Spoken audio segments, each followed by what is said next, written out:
Muy buenas, mi nombre es Pepe García de Lomas y el objetivo del vídeo de hoy es hacer una actualización de la evidencia sobre la COVID-19. Bien, se está publicando mucho sobre esta enfermedad.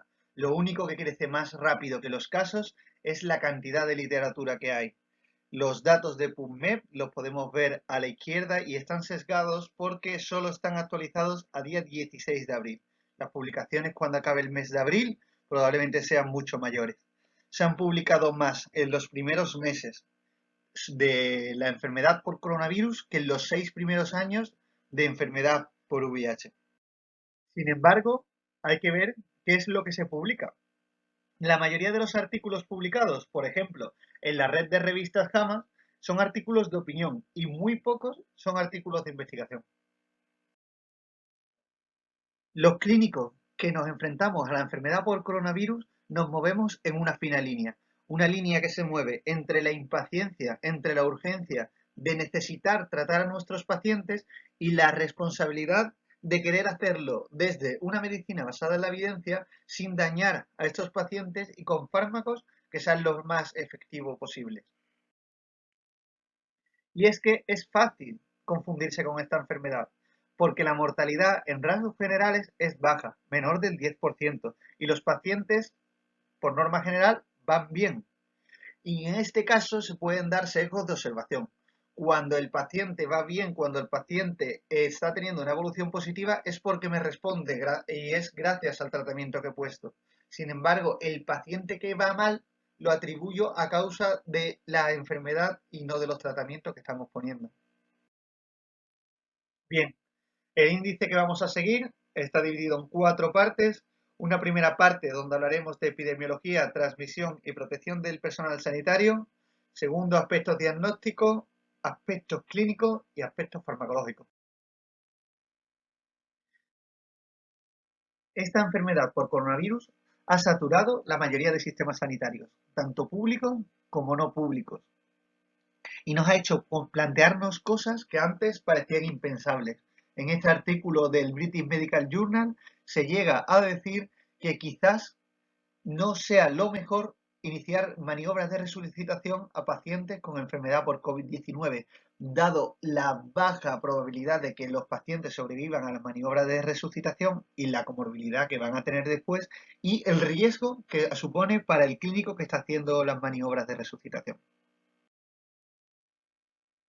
¿Por qué este coronavirus ha tenido este comportamiento tan pandémico cuando es un coronavirus similar a la primera cepa del SARS que no se comportó con esta explosividad en cuanto a su transmisión?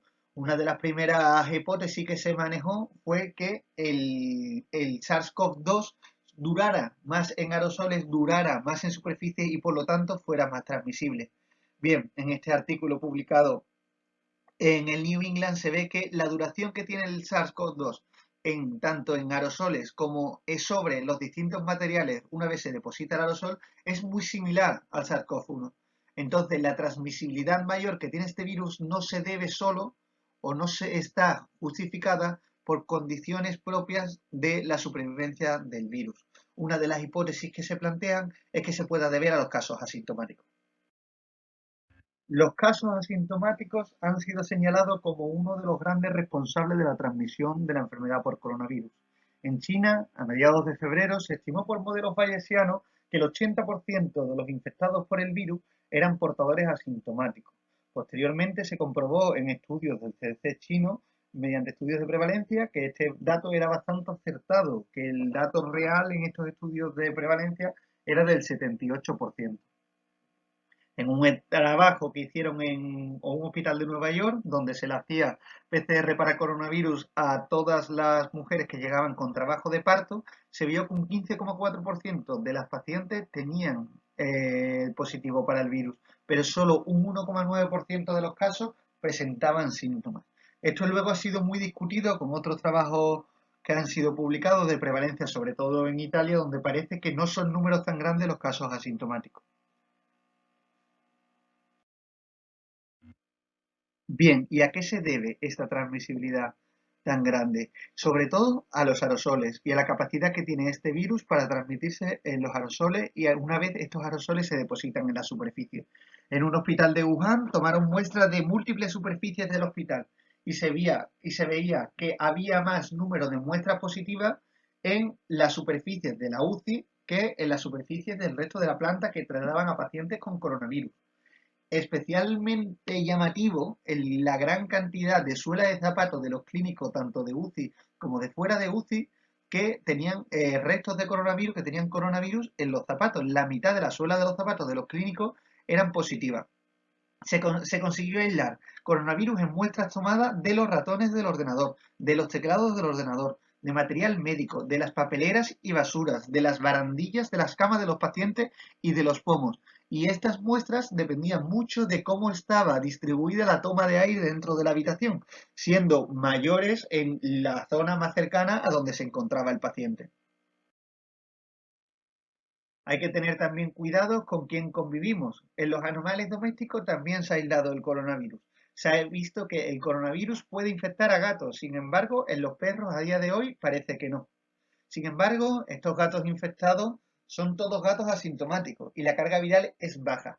Por lo tanto, parece que la capacidad de transmisión de estos gatos es muy baja o nula. Sin embargo, son resultados todavía muy preliminares. También se han detectado que en otros animales domésticos más exóticos, como los hurones, también puede existir. El SARS-CoV-1 sí que se transmitía de gato a gato. Lo que sí no se demostró es transmisión de gato a persona. Tanta capacidad de transmisión tiene este virus que se ha llegado a apuntar orígenes conspiranoicos, como la creación de este virus en un laboratorio chino, como apuntaba el presidente de los Estados Unidos. Bien, aunque las teorías de las conspiraciones son mucho más divertidas que la realidad, tengo que decir que se ha rastreado genómicamente la cadena de transmisión del virus y se ha visto cómo las distintas mutaciones se han ido dando entre los saltos interespecies que ha habido, tanto en el murciélago como en el pangolín, como el ser humano. La rentabilidad que tienen las pruebas diagnósticas que solicitamos en nuestros pacientes van a depender mucho de en qué momento de la enfermedad lo solicitamos y qué clase de paciente es el que queremos hacerle la prueba. No va a tener la misma carga viral, la misma rentabilidad, la misma sensibilidad una PCR que hagamos sobre un paciente en un estado crítico, donde la carga viral va a ser muy alta y se va a mantener duradera durante mucho tiempo, que en un paciente con síntomas más leves, donde solo será positiva y donde solo será detectable en los primeros días de enfermedad. La sensibilidad de la PCR es del 67% de manera general en los primeros días de enfermedad y baja a partir de los octavos días. Es importante, por tanto, saber para qué y cuándo usar cada una de las pruebas que tenemos disponibles. Uno de los mayores avances que hemos tenido en pruebas diagnósticas en las últimas semanas es la aparición de las pruebas serológicas. Pruebas serológicas hay de distintos tipos. Yo me voy a centrar en las pruebas de ELISA o inmunocromatografía. Voy a obviar las pruebas de lateral flow o flujo lateral. Hay de dos clases, la cuantificación de los anticuerpos totales y las pruebas que te especifican y cuantifican la serología según la IgG y la IgM. La seroconversión va a depender de qué momento de la enfermedad nos encontremos. No va a ser lo mismo las pruebas que vamos a necesitar para detectar pacientes en un periodo de ventana que las pruebas que vamos a necesitar para saber si un paciente ha pasado la enfermedad en fase de convalescencia. La sensibilidad que tienen estas pruebas serológicas a los 7 días de los síntomas es del 50% y a los 15 días prácticamente todos los pacientes desarrollan serologías positivas. La clave puede estar en cómo vamos usando y cómo vamos combinando las distintas pruebas que tenemos para alcanzar la mayor sensibilidad.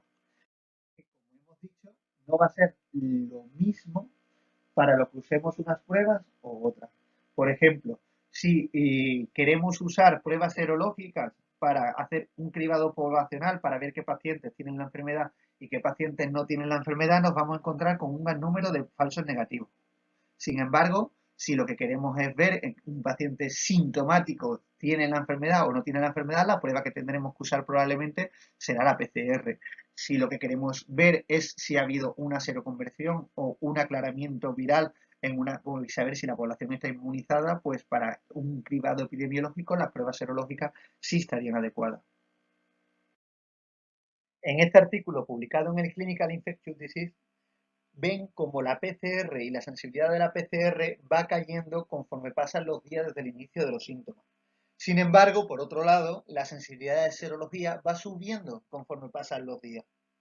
Lo que proponen es usar la combinación de ambas pruebas, porque la combinación de la prueba de PCR con la titulación de los anticuerpos totales es la que nos permite tener unos niveles más altos de sensibilidad en cualquier momento de la evolución y del curso evolutivo de la enfermedad. Otros aspectos a tener en cuenta sobre la durabilidad de los positivos y la durabilidad de la replicación viral es ver qué edad tiene el paciente. Si ajustamos los casos por diferencia de edad, vemos que los pacientes menores de 60 años tienen menos duración de días con carga viral positiva, menos duración con PCRs positivas que los pacientes de mayores de 60 años. Y que los pacientes con mayor gravedad de los síntomas tienen mayor carga viral y más durabilidad de la carga viral que los pacientes con carga viral baja. Sin embargo, no encontramos diferencia entre los hombres y las mujeres. La titulación de los títulos de anticuerpos también es algo muy importante, porque unos títulos de anticuerpos más altos se relaciona con una presentación más severa. Sin embargo, esta asociación no es de por sí causal. Es decir, ¿qué es? Que los pacientes que tienen una enfermedad más severa han desarrollado unos títulos de anticuerpos más altos, o que el mayor número de anticuerpos es lo que te hace tener una presentación más severa. Y no olvidar que existe la coinfección. Que un paciente nos haya dado positivo para gripe, para un virus respiratorio sincitial o para un adenovirus o para un rinovirus, no nos descarta que esté coinfectado por una enfermedad que ahora mismo es tan prevalente en nuestro medio como es la enfermedad causada por coronavirus. Bien, existen una serie de manifestaciones que estamos viendo en nuestros pacientes que van más allá de la afectación pulmonar y que trataremos en este tercer bloque. Hasta un 10,5% de las muertes que ha habido en la cohorte china son en pacientes con enfermedades cardiovasculares. En el estudio publicado por Zhou y colaboradores, hasta el 45% de los pacientes que tenían hipertensión arterial acababan falleciendo. La mayoría de los pacientes, tanto en China como probablemente en el resto del mundo, que tienen enfermedades cardiovasculares toman IECAS o ARA2. Y esto es especialmente importante porque el coronavirus SARS-CoV-2 utiliza los receptores de enzima convertidora de angiotensina 2 para entrar en la célula. Parece que la sobreposición de estos receptores, una vez que el virus ha entrado en contacto con el huésped, puede aumentar el riesgo de infección pulmonar. Además, este virus causa afectación miocárdica y pericárdica, y esta afectación lo vemos sobre todo en pacientes con una presentación más severa. Estos fármacos, los IECA y los ARA2, pueden tener un papel protector en pacientes a la hora de prevenir y tratar esta afectación miocárdica y pericárdica. Del mismo modo, se ha visto que en pacientes que tienen síndrome de distrés respiratorio agudo, en pacientes que no estaban infectados por el coronavirus, pero tenían el síndrome de distrés respiratorio agudo, había una disminución fisiológica de estos receptores. Y era un mecanismo que hacía el cuerpo para intentar obtener beneficios sobre el sistema respiratorio. Podríamos concluir, por lo tanto, que parece que los IECA y los ARA2 hacen que una vez entre en contacto con el virus te infectes más, pero que una vez infectado tiene un efecto protector sobre el sistema cardiovascular del paciente. Por lo tanto, en pacientes que ya lo toman, lo óptimo sería no quitarlo. De este modo, ha concluido la Sociedad Europea del Corazón, que se posiciona diciendo que en pacientes que tienen hipertensión y están tomando para ello esta clase de fármacos, se sigan manteniendo. Esto, además de como un posible beneficio cardiovascular sobre nuestros pacientes, tenemos que verlo como una oportunidad. La zona de la unión de la cubierta del coronavirus, que es la proteína S, que es la que se une con el receptor de la enzima convertidora de angiotensina 2, hace que sea una diana óptima para posibles vacunas. Se ha demostrado ya que mediante un sistema de microneedles, de microagujas, se inocula una proteína de enzima convertidora angiotensina 2 recombinada que tanto bloquea el virus como permite la creación de una respuesta inmunes en ratones, que son unos resultados muy esperanzadores de cara al futuro. Cambiando de tercio, también hay manifestaciones neurológicas. En Wuhan, prácticamente 1 de cada 3 pacientes tenían manifestaciones neurológicas. Ictus, confusión, convulsiones, son complicaciones que existían en estas clases de pacientes, además de las ya tan mencionadas ageusia y anosmia. Se han descrito también 3 casos de pacientes que, teniendo en el contexto de una infección por coronavirus, desarrollaban el síndrome de Guillain-Barré. Esto no es de extrañar, puesto que ya está descrito ampliamente en la literatura cómo el síndrome de Guillain-Barré puede aparecer en otras infecciones víricas y en otras reacciones inflamatorias sistémicas importantes. El SARS coronavirus entra en la célula mediante el receptor de la enzima convertidora de angiotensina 2. Hay otros coronavirus que utilizan otros receptores, como es el MERS, que se acopla a la proteína transmembrana del DPP4. Se ha visto que estos virus también infiltran otras células, como por ejemplo el hepatocito, que no expresa estos receptores. Y por otro lado, hay otras células, como son las células intestinales, que teniendo estos receptores no se ven infectadas por estos coronavirus. Por lo tanto, la aparición de estos receptores ni es suficiente ni es necesaria. Se ha visto que en pacientes que han fallecido por coronavirus en la autopsia o en animales que han sido infectados por el coronavirus tiene la capacidad de infectar el sistema nervioso central y se ha visto afectación de las neuronas. Una de las hipótesis, que es la hipótesis neuroinvasiva, lo que defiende es que el coronavirus puede infectar nervios periféricos y esta afectación es, por ejemplo, la causante de los síntomas como son la ageusia o la anosmia. Y vía transináptica es capaz de llegar y de migrar al sistema nervioso central. Este es un mecanismo que ya se ha comprobado en humanos y en animales con otros virus, que es un mecanismo de transmisión de que utiliza el virus para multiplicarse dentro del ser humano. Lo que defienden los autores en este artículo es que parte de la afectación respiratoria, parte de la disnea que sienten nuestros pacientes, sobre todo en fases finales donde las concentraciones virales son muy altas, puede ser una afectación disneica del virus sobre el sistema nervioso central del paciente. Otro de los fenómenos que más ha dado que hablar son los fenómenos protrombóticos. En estas son imágenes publicadas en la revista de Dermatología Pediátrica Italiana, donde se ven fenómenos de acrocianosis. Estos fenómenos se ven sobre todo en pacientes en edades pediátricas. La enfermedad por coronavirus puede dar fenómenos trombóticos tanto en las arterias como en las venas. Y los mecanismos por el cual da estos fenómenos son múltiples. Por un lado hay activación inflamatoria, activación proinflamatoria, una disfunción endotelial, una activación plaquetaria y un éstasis venoso. Todos estos factores de riesgo hacen que aumente el factor tisular y que disminuya su inhibidor, que aparezca una linfopenia y una gran activación inflamatoria, como ya hemos dicho. Esto es lo que hará la formación de microtrombos que luego se manifestará clínicamente bien como tromboembolismo venoso, como infartos de miocardio o como fenómenos de coagulación intravascular diseminada.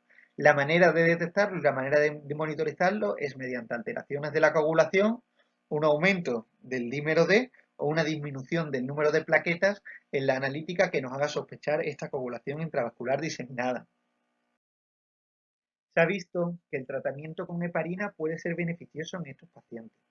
En este estudio retrospectivo, donde se analizaron neumonías virales severas, se vio que los pacientes que tenían niveles de dímero D por encima de 3.000 nanogramos mililitros y se le ponía heparina, sobrevivían más que los pacientes que no. La mortalidad era del 32,8% en los pacientes anticoagulados frente al 52,4% en los pacientes no anticoagulados. Y este es un fenómeno que era exclusivamente, que se daba exclusivamente en los pacientes que tenían enfermedad por coronavirus. Esto no pasaba en otras enfermedades víricas que no eran causadas por coronavirus. La dosis de heparina que se usaba estaba entre 40 y 60 miligramos de enoxaparina al día, o 10.000 y 15.000 si usamos heparina no fraccionada. Mucho que hablar también el síndrome antifosfolípido. Se ha descrito en 3 pacientes que tenían el COVID-19 y que previamente no tenían síndrome antifosfolípido la aparición de anticuerpos antifosfolípidos e infarto. Esto no es nuevo. Ya sabíamos desde hace casi 20 años que en otras infecciones víricas, como son el virus de la hepatitis C, el Epstein-Barr, el VIH, virus varicela, adenovirus, también podían hacer que aparecieran estos anticuerpos que antes y previamente no estaban. Sobre el tratamiento farmacológico, que nadie espere que en este apartado, que en esta cuarta parte de la presentación, haya un gran boom que pueda solucionar el problema al que nos enfrentamos con nuestros pacientes. Y es que si cogemos una guía como es la guía de la ISA para el tratamiento de esta enfermedad, lo que nos dice es que hay una gran falta de conocimiento y una gran falta de evidencia acerca de qué clases de tratamiento pueden ser efectivos en estos pacientes. Y lo que te recomienda es usarlo todo dentro del contexto de un ensayo clínico. Algunas pinceladas sobre el grado de evidencia y el nivel de evidencia que tenemos sobre distintos fármacos que estamos usando a día de hoy sobre nuestros pacientes. El lopinavir ritonavir, el Caletra, un inhibidor de la proteasa utilizado principalmente en el tratamiento del VIH en el pasado, tiene un ensayo clínico publicado en el New England de 199 pacientes, donde se comparaba el tratamiento estándar frente al tratamiento estándar más lopinavir ritonavir. En estos pacientes se veía que había una mejoría clínica y que la mortalidad era algo menor en favor al lopinavir. Y en esta gráfica podemos ver cómo las curvas se separan a favor del beneficio clínico del lopinavir. Sin embargo, esta mejoría clínica era muy poca y no alcanzaba significación estadística. Parece que en este ensayo clínico no se calculó el tamaño muestral que iban a necesitar de pacientes para conseguir una potencia estadística suficiente para alcanzar esta significación estadística. En otros estudios retrospectivos se ha visto que el poner tratamiento antirretroviral pronto puede ser un factor pronóstico que se relacione con la supervivencia. De hecho, en un análisis multivariante tiene unos ratios de 26,98. Sobre el dolquine, sobre la hidroxicloroquina, hay tratamiento para todos los gustos, tanto a favor como efecto neutral como en contra. A favor, principalmente el que más ha sonado es el ensayo de los marselleses, el ensayo de Gautret y colaboradores del grupo de Didier Raoult, donde se veía que tenía un beneficio en el aclaramiento virológico. Y también en el ensayo de los chinos, donde se ha visto que mejoraban tanto virológica como clínicamente. El ensayo del grupo de Marsella, quizás de los ensayos más criticados científicamente y más duramente criticados de los últimos años, tanto que han tenido que dar explicaciones en la propia revista. Respondía a este ensayo en la revista de enfermedades infecciosas francesa Jean-Michel Molina, donde contaba su experiencia con 11 pacientes graves en los que no veía beneficio de la combinación de dolquine con acitromicina. Como digo, 11 pacientes y muy graves. Pecaba de todo lo contrario el grupo de Chen y colaboradores en una universidad china, donde autorizaban pacientes a tratamiento con dolquine o no, pero eran casos muy, muy leves, casos que algunos no tenían ni necesidad de ingreso, la mayoría de hecho no tenían necesidad ni de ingreso hospitalario. En estos pacientes no encontraron ninguna diferencia clínica. Y también en contra, el grupo de la Universidad de Wayne, eh, mandado a publicar en el New England, todavía no está aceptado, 63 pacientes de varios hospitales que, donde se ha visto que la hidroxicloroquina se asociaba a un empeoramiento en la necesidad de oxigenoterapia y un empeoramiento a nivel hematológico en el ratio de neutrófilo relativo. Sin embargo, este estudio también tiene sus limitaciones, son solo 63 pacientes y no todos los pacientes se encontraban en el mismo momento evolutivo cuando se inicia el Dolquine. ¿Por qué? Porque mientras que algunos de los hospitales que estaban dentro de este estudio tenían los resultados de la PCR a las 24 horas de ingresar el paciente, otros hospitales, por motivos administrativos, no tenían el resultado de la PCR hasta que el paciente llevaba una semana ingresado. Entonces no podían iniciarlo y reclutarlo para el ensayo hasta dentro de una semana. Sobre los corticoides, en el distrés respiratorio agudo, ya sea por coronavirus o no, parece que está claro que sí. En un ensayo publicado recientemente de 17 UCIs españolas utilizaban una pauta los primeros días con 20 miligramos de esame y después 10 miligramos al día en pacientes que tenían distrés respiratorio, no por coronavirus, por otras causas. En estos pacientes se veía que los corticoides mejoraban la mortalidad y los días sin necesidad de ventilación mecánica invasiva. Las curvas se separaban muy pronto y el beneficio era perduradero hasta 2 meses después. Hay otro metaanálisis de 15 artículos donde se concluye que los corticoides aumentan la mortalidad, aumentan la estancia, hay más sobreinfecciones, hay más hiperglucemia, más hipercalemia y más hipocalcemia.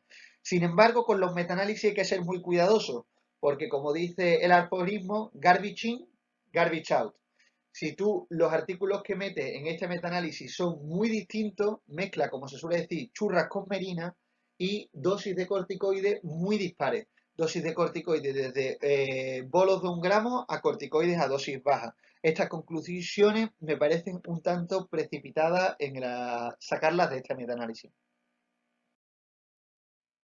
Y después algunas pinceladas también sobre otros tratamientos. Del Redensivir lo único que tenemos es el retrospectivo de la experiencia que se ha tenido en 53 pacientes en uso compasivo. Eran pacientes muy graves, el 57% en ventilación mecánica invasiva y 8 de ellos conectados a la ECMO. Se veía que había un 68% que mejoraban respiratoriamente y un 14% de mortalidad. Sin embargo, en esta gráfica, si nos vamos a la primera columna, la columna de más a la izquierda, en el grupo de 34 pacientes que ya estaban en ventilación mecánica invasiva, había una mortalidad algo mayor del 18% y el 26% seguían en ventilación mecánica invasiva. Bueno, son unos resultados que ahí están, una mortalidad del 14%, pero como ya digo, son pacientes muy graves. Habrá que compararlo posteriormente en un ensayo clínico aleatorizado que me consta que está en marcha. Sobre el suero hiperinmune, una prueba de concepto únicamente, hay varios ensayos en curso, se ha probado en 5 pacientes con distrés respiratorio agudo conectados a un ventilador que se trataron con suero hiperinmune con unos niveles de IgG muy altos, por encima de 1000, y estos pacientes iban bien, pero como digo, 5 pacientes, solamente una prueba de concepto. Ha dado también mucho en prensa, mucha voz en prensa a la ivermectina, que ha demostrado actividad únicamente in vitro, no solo frente al coronavirus, sino también ante otros virus, como son el virus de West Nile o el virus del Zika. Todavía no hay ningún dato clínico de tratamiento con este tratamiento en pacientes humanos. El darunavir, que me consta que se está utilizando en otros centros, ni siquiera tiene datos de actividad in vitro y la unión de la actuación de los inhibidores de la proteasa sobre las proteínas de este virus parece que ni siquiera puede que sea posible que lo vaya a tener. Así que sería muy escéptico sobre usar y muy prudente a la hora de usar esta clase de tratamientos sobre nuestros pacientes. Intentando sacar alguna conclusión de esta presentación, ¿qué me llevaría yo a casa? Pues que se publica mucho y que tendremos que aprender a leer estas clases de artículos muy críticamente. Que frente a la transmisibilidad tan grande que tiene este virus, nuestras herramientas son la higiene y las mascarillas, sea cual sea, pero mascarilla. Sobre el diagnóstico, ver qué pruebas tenemos que pedir al paciente según el momento de la enfermedad en que se encuentre. Que si el paciente toma IECA o ARA2, dejémosle con este tratamiento, que el virus también afecta al corazón. Vigilemos las manifestaciones neurológicas y monitoricemos los niveles de dímero D. Y cuando suben por encima de 3000 nanogramos mililitros, hay que poner 40-60 miligramos de nosaparina. Sobre el tratamiento, la evidencia la estamos generando ahora. Trata, pero sé consciente de las incertidumbres que estamos teniendo. Hoy que estoy grabando este vídeo es 19 de abril, aniversario de la muerte de Charles Darwin, y recojo esta frase suya donde siempre es recomendable percibir claramente nuestra ignorancia, saber qué sabemos y qué no sabemos. Muchas gracias. Mi nombre es Pepe García de Loma y recomiendo darle a like y suscribirse al canal. Hasta ahora.